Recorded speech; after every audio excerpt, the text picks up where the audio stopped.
Hello everyone, in this video, I will show you how to implement lazy loading for images on Shopify. First, open the Shopify admin website on a web browser. Make sure to log into your account. In the left panel, click on Add Apps. Now, visit the Shopify App Store and click on the search bar.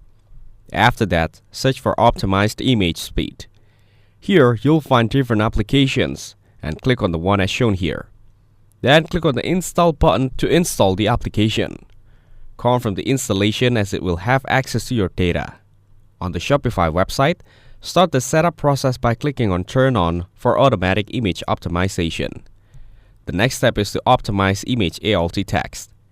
After selecting the template variables, click on Save Changes to move to the next step. You can update the image file name or skip it as per your choice. Another step is Advanced Image Reductions, where you can resize your product images. Now hit the Save Changes button and you can pick the perfect plan.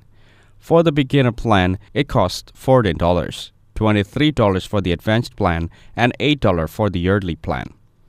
For minimal free, you can also get started to implement lazy loading for images on Shopify.